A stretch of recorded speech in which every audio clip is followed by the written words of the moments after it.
Halo viewer, kita jumpa lagi dalam acara Kopi Pahit, komentar peristiwa paling hits dengan para redaktur kita. Itu saya sendiri sebagai pimpinan redaksi, Juni Armanto, dan sebelah saya redaktur pelaksana Aldo, dan redaktur senior kita Wahyu. Oke. Diskusi ini kita pengamat abal-abal ya. Diskusi kita yang akan kita angkat ini saat ini adalah viralnya video unboxing motor Superbike Ducati. Ini menarik dan menggelitik sebenarnya sih. Sederhana tapi sebenarnya apa ya? Kebodohan. Dan mencoreng nama Indonesia juga di mata internasional karena yang mengangkat ini kan media asing. Speedweek ya ininya. Jadi ada koresponden wartawan Speedweek yang di Mandalika kali ya ininya. Kemudian dikupas, nah ini menjadi konsumsi media internasional ininya. Kalau dibilang kesleo mungkin ya kesleo juga. Kesleo juga.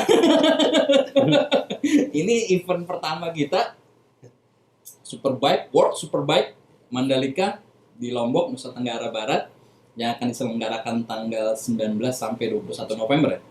Ininya ya, tinggal hitungan beberapa hari lagi lah. Jadi beberapa logistik peserta Superbike sudah berdatangan sejak Selasa kemarin, tanggal 9 November kemarin. Dan ternyata ketika ada pemeriksaan dari tim Bea Cukai dan bersama dengan importir dan pemilik dan panitia, ada yang video viral nih. Ada unboxing nih. Gimana menurut Pak Wahyu dulu, paling pojok? Iya, kalau saya sih ya sebenarnya sebagai bangsa malu juga Bang. Ya. Pertama kali di Indonesia ya. Terus tiba-tiba ya ada kayak gini. Ya Bea Cukai ketika itu kan harusnya kan wartawan saja tidak boleh ngambil gambar ya secara sembarangan. Ini tiba-tiba orang awam yang nggak tahu kemana-mana. Meskipun dia panitia lokal, iya, Mandalika, dia ngambil itu dan kabarnya Ducati marah besar tuh Bang, dengan itu karena kan itu kan sebenarnya rahasia mereka ya. Nah ini dalam hal ini ya Bea Cukai kecolongan sih menurut saya.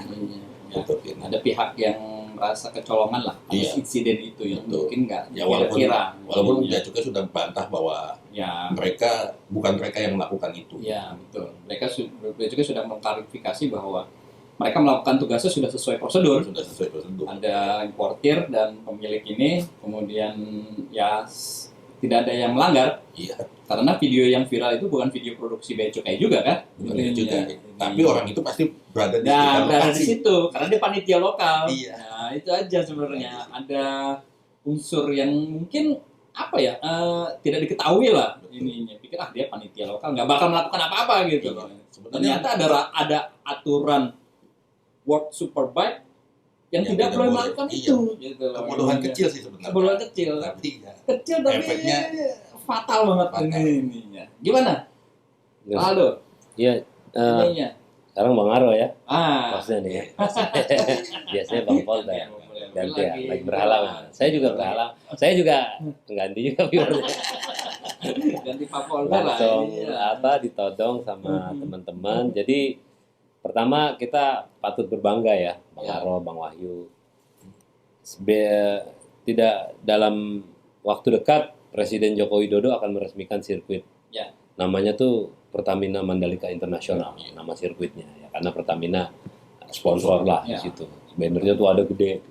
Saya tahu karena ngelihatnya di berita, belum ke sana. Nunggu ada yang pernah ke situ. Nunggu ada yang ngajak. Masih tanah. Iya. Nah, kita langsung begitu jadi ntar bakal diresmikan oleh Presiden, langsung event internasional otomotif dalam hal ini balap motor digelar. Ya. Besok itu akhir pekan depan itu mulai dari Jumat, Sabtu, Minggu kan kalau balap motor itu kan rangkaian Bang. Ya. Memang sih race-nya kan Minggu, cuma persiapan dari Jumat, kualifikasi Sabtu dan lain-lain. Nah, itu seri terakhir tuh di Superbike. Jadi ada 13 seri. Harusnya seri-seri itu seri yang paling wah. Gitu. Seri paling wah. Pamungkas lah. Pamungkas. Nah, biasanya tuh dijadikan oleh tim pabrikan, salah satunya Ducati, itu untuk dia sedikit banyak mengetes apa yang dia punya untuk tahun depan biasanya.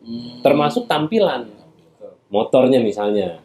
Nah, Superbike itu kan motor. Tracknya gimana. Nah, kemarin ada viral soal panitia lokal itu. Ya. Dia unboxing ya, nggak tahu lah apa gara-gara dia pengen jadi orang yang pertama. Ya cuma kan Bang Wahyu saya sepakat itu juga jadi kebodohan. Ya kegembiraan boleh, cuma jangan bodoh gitu loh ya kan. Apalagi saya yakin tuh Ducati ini kan pabrikan motor besar ya. Di MotoGP aja dia punya gitu. Yang namanya loading barang kebutuhan tim itu emang masuk ke negara tersebut dalam hal Indonesia itu 2 minggu sebelum race berlangsung. Itu udah masuk tuh kontainer-kontainer. Logistik ya bukan hanya motor itu semuanya tuh kalau dia emang spare part kalau perlu satu tim ini katakanlah Ducati ini Itali dia nggak bisa makan masakan Indonesia itu bisa bawa dia masakan di sana kontainer dia bawa. Iya. Apalagi ini yang dibuka sama panitia lokal ini ya kan di unboxing nih motornya. Kalaupun dia membuka misalnya makanan itu juga nggak boleh sebenarnya. Punya ya pembalap kan? siapa? Mikel Rinaldi. Iya, itu kan barangkali dia punya kejutan nih di seri terakhir nih kan. Motor tampilan Ducati kan selama ini kita kenal merah gitu ya. Jangan-jangan dia mau warna apa atau ada tampilan baru. Belum lagi ngomongin spesifikasi mesin misalnya. Lah kalau diumbar begitu, di Ducati ya marah besar lah maksudnya. Loh kok ini gimana kan ini internasional loh. Ini antara kebodohan dan ketidaktahuan sebenarnya. Iya. Jadi panitia lokal itu kayak gambaran saya logikanya ya. Wah, motor yang jarang orang pernah nyentuh. Lihat. Dia di situ kesempatan untuk bisa, apalagi mungkin dia punya akun YouTube. Iya. Apa namanya? Your Lombok apa gitu namanya. Dia pikir, wah ini kesempatan untuk bisa nambah subscribe. Ya memang seketika itu seketika banyak yang nonton itu. Kapan lagi dia bisa melakukan hal itu kan ketika motor itu ada di depan mata dia gitu loh ini. Yang ngambil keuntungan tapi bangsa Indonesia ya malu lah kayak begitu dan kan. Ternyata itu ada aturan yang sangat ketat sekali pasti. Di World Bike Association ya. Iya pasti. Mungkin ya salah satunya itu supaya pelanggaran itu kan yang pertama tidak terjadi sabotase dari pihak kompetitor. Maksudnya kompetitor itu artinya di luar Ducati lah. Iya, motor pabrikan lain. Kedua, tidak contek ya desain motornya. Iya, salah satunya itu. Yang ketiga kehilangan spare part gitu, menghindari kehilangan spare part dari motor. Iya, karena di Malaysia dulu katanya pernah nyolong. Ya, juga di Malaysia tahun lalu 2019 kejadian. Iya, dicolong juga. Moto2 sama 3 kehilangan spare part tuh. Yang totalnya kira-kira berapa ya? 700 hampir 800 juta rupiah. Itu marah besar tuh. Sirkuit Sepang tuh pemilik sirkuit karena bisa kecolongan. Bang Aro ya, Bang Wahyu, bagaimanapun kita sebenarnya harus koreksi juga ya kepada kita nih dalam hal ini ya panitia pelaksana lokal gitu ya, kita orang nih dengan adanya insiden kayak gitu ya coba kalau bisa itu dihilangin lah. Cara-cara seperti itu saya sebutnya apa ya? Ya kenoraan kayak gitu loh. Apalagi jangan salah loh, tahun depan MotoGP loh yang ke situ. Euforia sebenarnya. Iya. Bahasa manisnya euforia kali. Nah, euforia. Ya barangkali juga sterilisasi tempat dari panitia itu juga mesti jadi catatan ya. Jadi ke depan pihak peserta juga akan menilai tentang keamanan. Betul. Keamanan logistik, profesionalitas. Gue mau main di sini, keamanannya gimana gitu. Saya kayak kemarin insiden yang tahun 2019 di Sepang, Malaysia, kehilangan spare part itu kan pasti peserta mikir, wah nggak aman nih di Sepang nih. Ya itu, jadi kan image-nya di sana di Malaysia nggak aman. Ya sama seperti di Indonesia. Iya, nggak aman. Jangan sampai itu. Mudah-mudahan aja peserta tidak menaruh curiga sama Indonesia tentang kejadian-kejadian seperti itu. Karena ini bagaimanapun juga ini event pertama. Betul. Event pertama di Indonesia dan kelas dunia lagi kan, yang belum pernah sama sekali kita menjadi tuan rumah kali ya. Kan dulu kita punya di Sentul. Sentul udah sirkuit, tapi ketika ini nggak bisa. Ternyata katanya tracknya gimana gitu loh ini. Kurang bagus lah. Kurang. Nah, Mandalika ini dicoba lagi itu ini apa sih menjadi tuan rumah dan level dunia. Itu kita udah minta maaf belum ya? Gitu. Ya sudah ya? sudah minta maaf. Harus ya Kalau sebenarnya. Nah, makanya yang pelakunya sendiri sudah dipecat. Iya, Ini ya. oke, di dianya selesai. Tapi kita secara keseluruhan Ya, kita harus masih berkirim surat lah ya ke Ducati masih Ducati. itu. Ya mudah-mudahan aja nggak terjadi hal-hal yang merugikan Indonesia lah kasarnya. Iya. Meskipun itu kejadian konyol, Ya saya dikhawatirkan katakan kan konyol itu. kalau Ducati menarik diri dari Nah itu dia, jangan Iya. sampai seperti itu. Kalau dia mempengaruhi peserta-peserta lainnya, ini dan itu ya. bisa terjadi ya, Bang. bisa. Iya. Apalagi ini udah mendekati berapa hari ini Iya. kan tanggal 19 karena ini Pekan udah- depan lah. udah Ya, itu. karena kan kalau kita lihat asing itu kan sangat concern dengan hal-hal seperti itu kan. Ya. Kayak apa? Ada salah satu bintang film kalau nggak salah dia membocorkan dia syuting di Hollywood, dia membocorkan hanya kasih sedikit saja poin bahwa dia jadi bintang di situ. Langsung kontraknya putus. diputus kontraknya. Padahal dalam klausa perjanjian nggak boleh ya. Iya. Nah itu yang Iya. asing itu kan sangat sangat konsen dengan hal-hal kayak gitu. Nah kemudian kita melakukan hal seperti ini ya itu pasti kedepannya akan jadi pertimbangan MotoGP juga apakah akan berlanjut di Indonesia Iya. atau tidak. Gitu. Ini kalau saya lihat insiden tentang unboxing motor Ducati itu kekurangan sosialisasi dari pihak panitia World Superbike Association. Betul. Karena kan dia asosiasi itu kan Superbike itu kan ada rules-nya. Iya pasti. Lu nggak boleh gini di pedok, nggak boleh gini, nggak boleh ada orang segala macam. Saya rasa itu karena kurang sosialisasi di level panitia. Iya. Sehingga ketika kejadian ini termasuk alasan apa yang unboxing itu saya tidak tahu sama sekali. Iya. Artinya apa? Ya, kurang sosialisasi. Betul. Padahal dalam asosiasi itu rule-nya nggak boleh ngebuka box itu nggak boleh. Iya, kecuali pemiliknya. Iya. Betul. Sosialisasi aturan itu yang mungkin harus digalakan lagi di kalangan Superbike lah, untuk khususnya di Indonesia lah, panitia-panitianya, kemudian mungkin masyarakatnya juga. Iya. Terutama Jangan- masyarakat sih sebenarnya. Jangan tiba-tiba nanti pas acara mulai ada masyarakat yang masuk ke pedok Iya, gitu kan, hanya mau ngeliat motor gitu loh ininya, atau mau deketin pembalapnya gitu loh ininya. Itu kan ada rules-rulesnya juga, harus ada aturan-aturan yang, apalagi itu aturan baku dan kadang-kadang namanya Superbike ya super ketat lah Betul. logikanya gitu ya. Ya tapi memang kesulitan di Indonesia itu bang. Orang itu sangat gila sama medsos. Sangat Ya, benar. sangat apa ya? Pengen jadi, Kecanduan lah. pengen jadi yang pertama. Iya. Orang kecelakaan aja bukan ditolongin dulu, disuting dulu. Betul. Pengen jadi yang pertama. Yang tahu. Bukannya.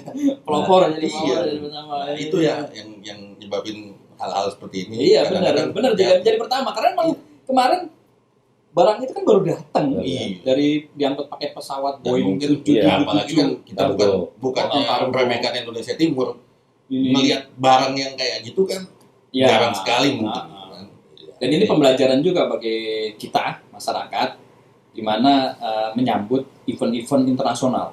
Iya. Jangan sampai insiden-insiden kecil itu mencoreng event internasional yang sudah lama dipersiapkan mulai dari bangun apa sih sirkuit sampai gimana apa sih pelaksanaannya gitu, hanya gara-gara kejadian kecil jadi tercorek tuh Sudah ininya habis di mata berapa miliar tuh internasional. pembangunan. Iya. Jangan sampai Jadi gitu loh. memang ada kesempatan Bang Aro, Bang Wahyu. Jadi besok mau peresmian oleh Presiden. Pekan depan udah mulai tuh race-nya, Ya, ajangnya, uji coba. uji coba. Nah kita Kualifikasi, ya. mudah-mudahan nih gara-gara Hmm. peristiwa kayak gini, ya masih ada kesempatan kita untuk perbaiki besok. Ya, Jangan untuk sampai nunjukin. nunjukin yang kemarin-kemarin anggaplah itu oknum dan itu udah diselesaikan oleh pihak kita ya. Nah, ke depan udah begitu ada race-nya, penonton lumayan banyak datang loh besok. 25.000 Bang. Iya. Padahal kapasitas tuh sirkuit kalau penuh itu 120.000. Makanya, Tapi karena COVID COVID. 25.000. Tapi udah banyak Bang. Udah Iya. sangat, udah sangat banyak. Iya. Itu asingnya berapa persen? Asing itu Supporter, udah pasti. penonton asingnya kan pokoknya kemarin Selasa itu tim pabrikan ada itu kan bisa 70 sampai 200 orang Bang. ada datang 70 motor Superbike yang udah datang. 70 Selasa kemarin. Saya nggak Iya. tahu apakah nanti akan datang lagi. Terus ada 20-an berapa gitu, ada yang untuk level Asia gitu loh ininya. Jadi Ya, kayaknya nggak hanya Itu minimal Mana ya? sebuah tim itu datang ke event otomotif gitu bang, event dunia. Itu minimal banget dia 100 orang. 100 orang. 100 orang itu udah termasuk kayak Oh, juru masak mekanik, misalnya, masak, mekanik kayak gitu-gitu. Terus Berarti itunya wisatawan dari luar Pasti Sudah kan udah ada sama. pelonggaran ya. Belum Iya. lagi nanti yang maniak-maniak MotoGP kan, yang dari luar negeri itu udah pasti datang. Pasti. Kalau dalam maniak dia pasti akan nonton secara live. maksudnya secara fisik gitu loh Iya, secara ininya, langsung. bela-belain, otomatis kan akan di Mandalika itu pasti rame. Nah itulah peran Iya. masyarakat setempat bagaimana menyambut penonton dan ya khususnya yang dari luar itu supaya lebih nyaman. Ya, pokoknya Ketika catatannya Mandalika diperbaiki lagi lah, jalan, nah, ya kan? Ini jadi ini aja, jadi apa sih, pembelajaran aja. Betul, Ya. jadi pelajaran buat Iya, kita. iya. Masih ada Bahwa- kesempatan besok. Nah, masih ada kesempatan dan akan bisa diperbaikin, Betul. dan kita ya berharap untuk apa sih event-event superbike berikutnya tetap di Indonesia Iya. salah satunya gitu. Karena kan kadang-kadang pindah-pindah gitu kan. Ya apalagi MotoGP kan, Iya. bintangnya. Ini pertaruhan yang berat balap sebenarnya aja. sih. Iya. Ketika ini yang pertama Indonesia, pastinya World Association akan menilai, peserta juga akan menilai, peserta Superbike akan menilai sejauh mana kemampuan Indonesia menggelar World Superbike Mandalika. Maksudnya yang kelas dunia. Iya. Apakah berjalan lancar, kemudian mendapat poin A, dan selanjutnya akan digelar lagi di lokasi yang sama di Mandalika. Itu kan menjadi pertaruhan berat juga, nggak hanya pemerintah, panitia, tapi juga masyarakat kan Kalau yang mendukung masuk kan. agenda Kita Superbike tiap padahal tahun kan. Agenda tahun. katakanlah di bulan Januari misalnya di Qatar ini, dan Indonesia terakhir di Desember gitu kan, udah luar biasa sekali. Jadi apa sih perhitungan. Tapi ya itu aja pembelajaran aja sih Iya. bagi kita semua, bahwa insiden ini kecil tapi sebenarnya ini menjadi kekeliruan atau ketidaksengajaan atau kekonyolan, Konyolan. sehingga ini bisa mencoreng, dan kita berharap tercorengnya ini bisa diperbaiki. Iya, Dan dari kita berharap sebenarnya sih Ducati itu memberikan keterangan ke media mungkin ya, bahwa kondisi motornya itu tidak diapa-apain gitu loh. Iya. Misalnya karena yang tadi ada pelanggaran itu kan kejadian takutnya ada sabotase. Yang kedua kehilangan apa? Peniruan desain. Peniruan desain. Terus yang ketiga ini apa sih, kehilangan spare part. Mm-mm. Kita berharap Ducati itu melihat fisiknya ada nggak yang hilang, terus ada nggak yang berubah, ada yang nggak ini gitu loh ininya. Itu aja sih. Jadi semuanya bisa clear dan tidak ada permasalahan antara Ducati dengan pihak panitia lokal khususnya Indonesia ya ininya. Karena kan kita melihatnya kan ke depannya Iya. ininya. Nilai penilaian internasional seperti apa, itu aja yang kita harapkan. Oke, gitu aja Oke. yang kita bahas hari ini tentang unboxing motor Superbike Ducati oleh salah satu panitia lokal. Semoga ini menjadi pembelajaran kita semua bahwa ada aturan-aturan yang memang harus disosialisasikan ke masyarakat, termasuk Terkait panitia penyelenggaraan itu. terkait penyelenggaraan itu seperti apa. Jadi karena setiap event itu pasti ada aturan-aturan tersendiri. Itu aja viewer yang sudah kita sajikan dalam Kopi Pahit, komentar peristiwa paling hit. Akhir kata kita sudahi. Wassalam. Halo. Ya.